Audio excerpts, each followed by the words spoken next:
Hai, jumpa lagi di 100% dari nol. Di video sebelumnya kita sudah membahas tentang Dajjal, sang pendusta besar yang akhirnya kalah di tangan Isa alaihissalam beserta pengikutnya. Apa kalian kira hanya berhenti sampai di situ? Tanda kiamat lebih besar dari Dajjal dan lebih merusak akan hadir. Wow. Oh iya, bahkan Allah memperingati Nabi Isa alaihissalam setelah kemenangannya melawan Dajjal untuk tidak melawan tanda-tanda kiamat yang satu ini.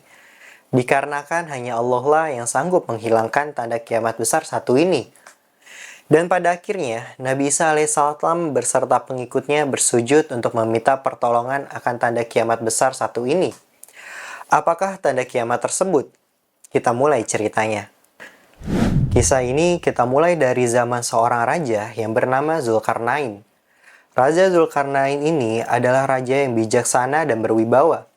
Raja Zulkarnain adalah salah satu dari dua orang beriman yang menurut sejarah hampir menguasai seluruh dunia. Diceritakan pada saat di perjalanannya, Raja Zulkarnain tiba di suatu daerah yang penduduknya memiliki kecerdasan relatif rendah. Dan Raja Zulkarnain hampir tak dapat mengetahui bahasa yang mereka gunakan.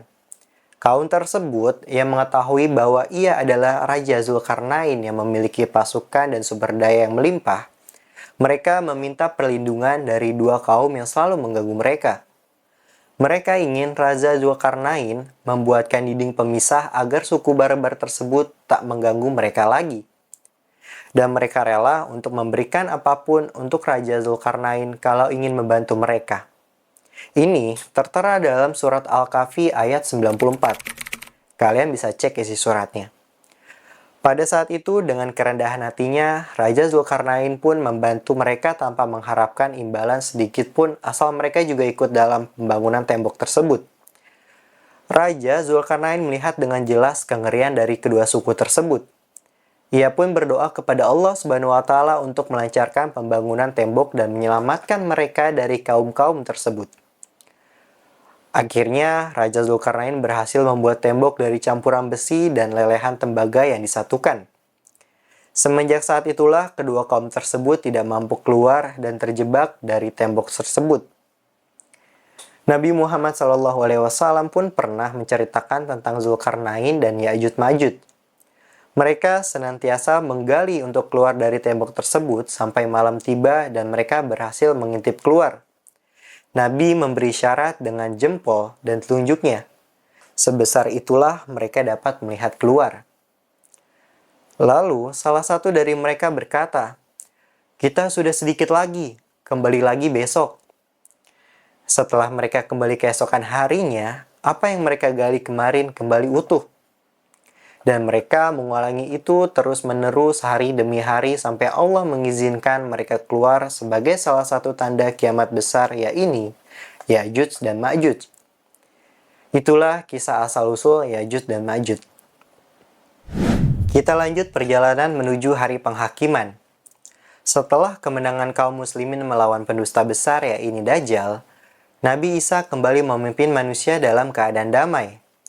Dalam riwayat tertentu disebutkan, di masa kepemimpinan Nabi Isa alaihissalam setelah perperangan tersebut, satu dunia ini akan beragama Islam seluruhnya. Tak ada pintu-pintu rumah yang dimasuki kecuali didapati dalamnya Islam. Di saat itu semua terjadi barulah atas izin Allah keluarlah dua kaum yang disebut Ya'juj dan Ma'juj. Siapa sih si Ya'juj dan Ma'juj ini? Itu rahasia Allah, masih belum ada yang tahu siapa itu Ya'juj dan Ma'juj ini. Namun yang jelas, Ya'juj dan Ma'juj ini adalah keturunan anak Adam. Dan yang lebih jelasnya, salah satu keturunan Nabi Nuh alaihissalam.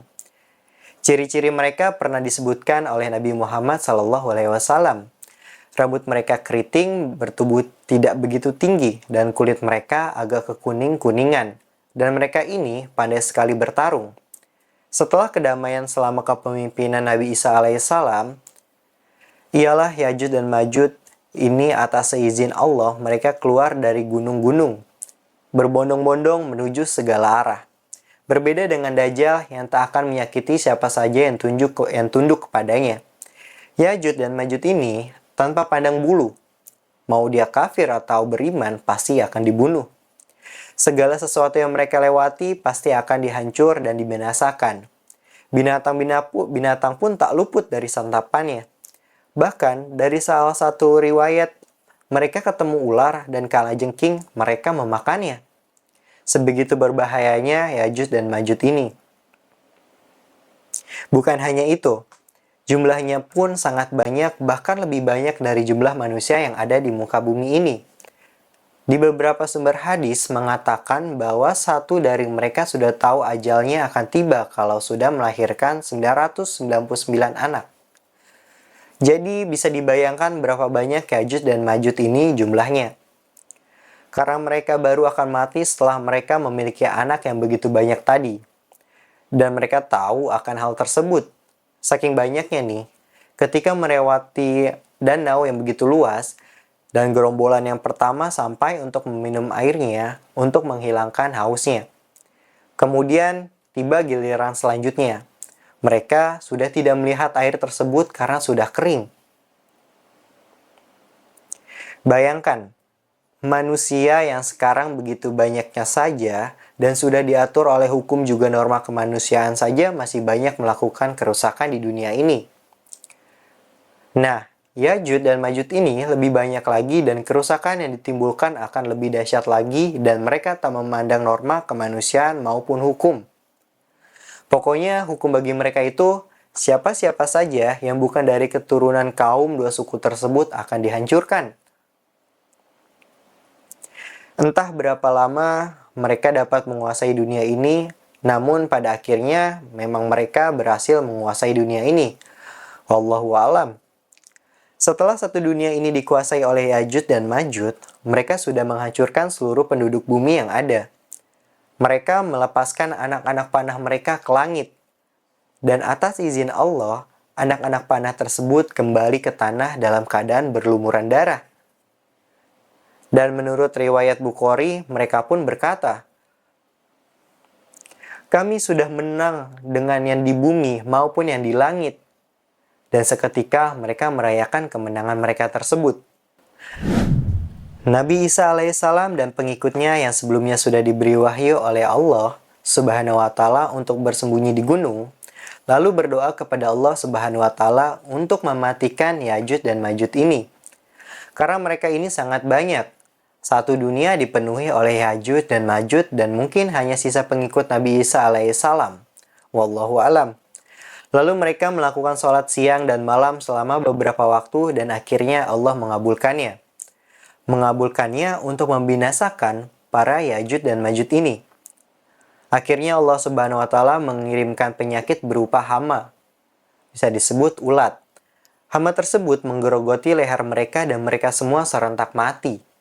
Setelah mendapatkan wahyu dari Allah Subhanahu wa Ta'ala tentang doanya yang dikabulkan, Nabi Isa alaihissalam memberikan instruksi kepada 4 anak buahnya. Disebutkan 4 anak buahnya ini adalah 4 prajurit terbaik di zaman itu. Mereka adalah para penunggang kuda terbaik dan ahli pedang terhebat di zaman tersebut. Mereka juga ahli perang. Berarti memang di zaman Nabi Isa alaihissalam banyak prajurit hebat. Bukan karena hidup damai menjadikan mereka tak siaga dalam berperang. Akhirnya keempat prajurit terbaik itu pun turun gunung untuk mengecek keberadaan Yajuj dan Majuj. Mereka mendapati bahwa Yajuj dan Majuj ini sudah ditemukan mati dan bangkainya menutupi seluruh daratan sejauh mata memandang. Keempat prajurit itu lihat tak ada satu celah pun yang tak ada mayat dari Yajuj dan Majuj. Sudah bisa dipastikan bau dari bangkainya seperti apa. Dan bumi tak mungkin dapat ditinggali dengan keadaan seperti itu. Akhirnya setelah mendengar kabar dari para prajuritnya, Nabi Isa alaihissalam pun kembali berdoa kepada Allah Subhanahu wa Ta'ala untuk segera dihilangkan mayat dari Yajuj dan Majuj ini. Mereka pun akhirnya berdoa kembali kepada Allah. Dalam beberapa waktu, akhirnya Allah pun mengabulkannya dengan mengirimkan dari arah barat burung-burung besar yang memiliki leher panjang seperti unta, mencengkram mayat Yajuj dan Majuj tersebut, dan mengangkut mayat Yajuj dan Majuj menuju ke lautan luas. Kemudian Allah menurunkan hujan yang begitu lebat di satu dunia itu selama beberapa lama untuk menyapu darah-darah dan kotoran dari Yajuj dan Majuj. Sebegitu mengerikannya tanda kiamat tersebut. Sampai-sampai Nabi Allah yakni Isa alaihissalam diperingatkan berkali-kali bahwasannya tak ada yang sanggup dari kalian untuk melawan ciptaanku tersebut dan disarankan untuk bersembunyi ke gunung. Dan dari video-video kita tentang hari akhir, kalian bisa cek semua sudah ada di Al-Quran maupun hadis. Hal itu wajib untuk kita imani dan renungi, karena seluruh kejadian tersebut pasti akan datang. Namun, kapan tepatnya kita semua nggak akan tahu ya.